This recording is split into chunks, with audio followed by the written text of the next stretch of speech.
Hello student, I am doctor Vikrant Gupta, HOD computer science Gurukul आश्रम महाविद्यालय। और आज हम जो लेकर आए हैं वो है लैंग्वेज प्रोसेसर या ट्रांसलेटर प्रोग्राम। लास्ट प्रीवियस जो 2 लेक्चर्स थे मेरे जो अपलोड है, आप उसको देख सकते हो। एक में मैंने बताया कि प्रोग्रामिंग लैंग्वेज क्या होती है, क्यों प्रोग्रामिंग लैंग्वेज का इस्तेमाल किया जा रहा है। तो प्रोग्रामिंग लैंग्वेज का हमने देखा कि प्रोग्रामिंग लैंग्वेज का यूज और पर्टिकुलर एक प्रोग्राम डेवलप करने के लिए किया जाता है। जहां प्रोग्राम क्या होता है, set of program, set of instruction is called a program. मतलब निर्देशों का समूह कहलाता है प्रोग्राम। और प्रोग्राम क्यों बनाया जा रहा है, क्योंकि हम अपने एक स्पेसिफिक टास्क को पूरा करना चाहते हैं, एक प्रॉब्लम का सॉल्यूशन ढूंढना चाहते हैं। उसके लिए किसी भी प्रकार के प्रोग्राम को बिल्ड करने के लिए हम क्या करते हैं, एक लैंग्वेज ऑप्ट करते हैं। तो प्रोग्रामिंग लैंग्वेज में कितने प्रकार की प्रोग्रामिंग भाषाएं हैं वो मैंने आपको प्रीवियस लेक्चर में बता दिया। उसको हमने जनरेशन में बांटा हुआ था, first generation, second generation, third, fourth, fifth, 5 generation में हमने एक प्रोग्रामिंग लैंग्वेज को बांटा था।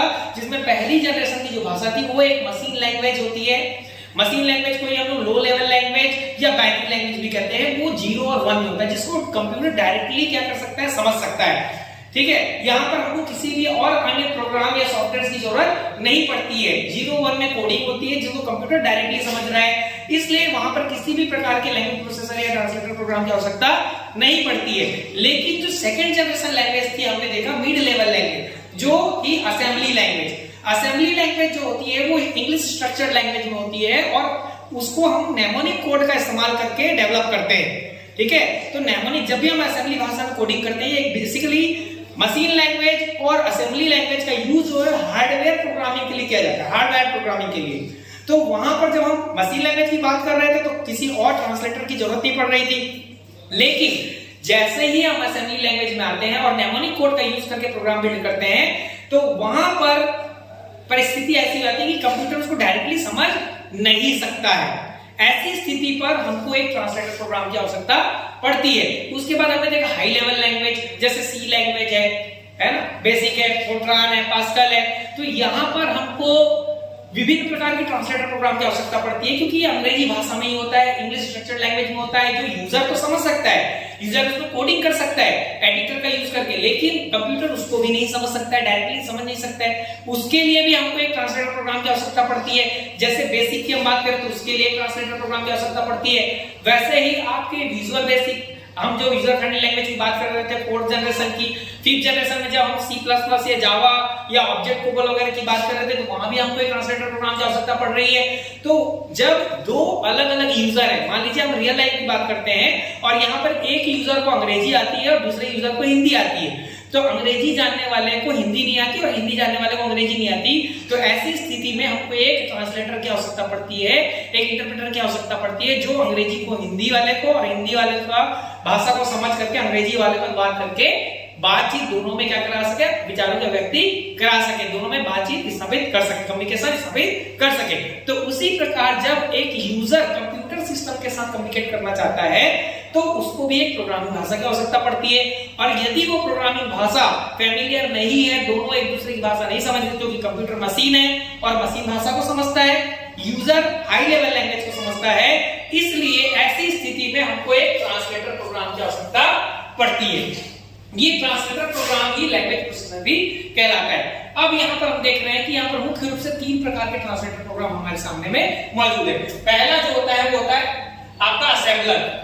ठीक है, असेंबलर एक ऐसा ट्रांसलेटर प्रोग्राम है, नाम से ही पता चल रहा है, जो असेंबली भाषा को यानी असेंबली लैंग्वेज को किसमें परिवर्तित कर रहा है, मशीन लैंग्वेज में परिवर्तित कर रहा है। असेंबली भाषा क्योंकि नेमोनिक कोड में होता है, कोड वर्ड में होता है, इंग्लिश स्ट्रक्चर पैटर्न में होता है, तो वो उसको 0-1 करके बाइनरी लैंग्वेज में कन्वर्ट कर देता है। तो ये हमारा असेंबलर का रोल होता है। ठीक है, इसके बाद जब हम कोई बेसिक वगैरह, जैसे बेसिक लैंग्वेज थी, तो बेसिकली जिस ट्रांसलेटर प्रोग्राम का इस्तेमाल करता था, GW बेसिक हो चाहे Q बेसिक हो, क्विक बेसिक हो, वो इंटरप्रेटर का इस्तेमाल करता है। ठीक है, इंटरप्रेटर का काम क्या होता है, हाई लेवल लैंग्वेज को मशीन लैंग्वेज में परिवर्तित करना। देखिए ये इंटरप्रेटर है, इंटरप्रेटर क्या कर रहा है, हाई लेवल लैंग्वेज यानी यूजर जो है अपनी भाषा में जो कोडिंग कर रहा है हाई लेवल लैंग्वेज का यूज करके, सपोज बेसिक का कर रहा है, तो वो उसको किस में परिवर्तित कर दे रहा है, मशीन लैंग्वेज में परिवर्तित कर देता है, ताकि उसको कंप्यूटर डायरेक्टली समझ सके। उसी प्रकार तीसरा जो होता है हमारा कंपाइलर। कंपाइलर क्या होता है, ये भी इंटरप्रेटर की तरह कार्य कर रहा है, यानी हाई लेवल लैंग्वेज को किसमें परिवर्तित कर दे रहा है, मशीन लैंग्वेज में परिवर्तित कर दे रहा है। अब हाई लेवल लैंग्वेज हम बहुत सारे भाषा होती है ये हाई लेवल लैंग्वेज में। यहाँ पर जब भी आप कोडिंग लिखते हैं तो उसके बाद आपको कंपाइलर के द्वारा कंपाइल कराना पड़ता है। कंपाइलर क्या करता है, उसको हाई लेवल से परिवर्तित करके मशीन लैंग्वेज में परिवर्तित कर देता है ताकि कंप्यूटर उसको समझ सके।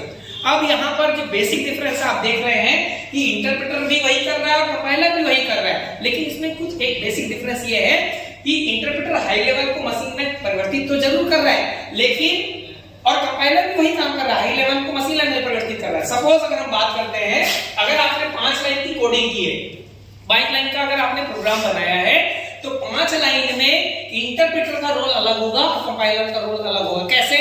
इंटरप्रेटर क्या करेगा, एक बार में एक लाइन को रीड करेगा और उसको वो जब तक एरर फ्री नहीं कर देता, एरर फ्री नहीं बना देता या परिवर्तित नहीं कर लेता है, तब तक वो नेक्स्ट लाइन को रीड नहीं करता है। जैसे ही वो रीड करेगा और यहाँ पर अगर एरर आ गया तो जब तक आप उस एरर को रिमूव नहीं कर देते वो नेक्स्ट लाइन को रीड नहीं करता है, यानी साथ साथ वो एरर बताते हुए चलता है। इसमें टाइम थोड़ा ज्यादा लगता है, लेकिन कंपाइलर का रोल अलग हो जाता है। कंपाइलर क्या करता है, एक बार में ही सारे लाइन ऑफ कोड को रीड करेगा और वो क्या कर देता है, उसको मशीन लैंग्वेज में कन्वर्ट कर देता है। यदि कोई एरर आ रहा है तो आप उसमें फ्रीली किसी भी लाइन में जाकर के किसी भी लाइन को पहले एरर फ्री बना सकते हैं। उसके लिए आपको वेट नहीं करना पड़ेगा कि पहले को करेंगे फिर सेकंड को करेंगे, ऐसा नहीं। आप किसी भी लाइन ऑफ कोड को जाकर परिवर्तित कर सकते हैं। तो ये ट्रांसलेटर प्रोग्राम ओवरऑल क्या कर रहा है, एक लैंग्वेज के कोड को दूसरी लैंग्वेज में परिवर्तित कर रहा है। ठीक है, चाहे हम असेंबली लैंग्वेज की बात करें, चाहे हाई लेवल लैंग्वेज की बात करें, ओवरऑल उसका मोटो जो है ट्रांसलेटर प्रोग्राम का क्या, कि कंप्यूटर के समझे जाने वाली भाषा में हमारे हाई लेवल लैंग्वेज को या असेंबली भाषा को परिवर्तित करना होता है। तो यही हमारा क्या है, ट्रांसलेटर प्रोग्राम या लैंग्वेज प्रोसेसर है। तो ये आपको समझ में आ भी गया होगा। प्रीवियस लेक्चर्स आप देख सकते हैं, उसमें आपको पता चल जाएगा कि प्रोग्रामिंग भाषा क्या है, कितने जनरेशन में बटा हुआ है। नेक्स्ट लैंग्वेज में मैं आपको बताऊंगा how to build a programming language, how to learn a programming language. ठीक है, ओके, थैंक यू, बाय।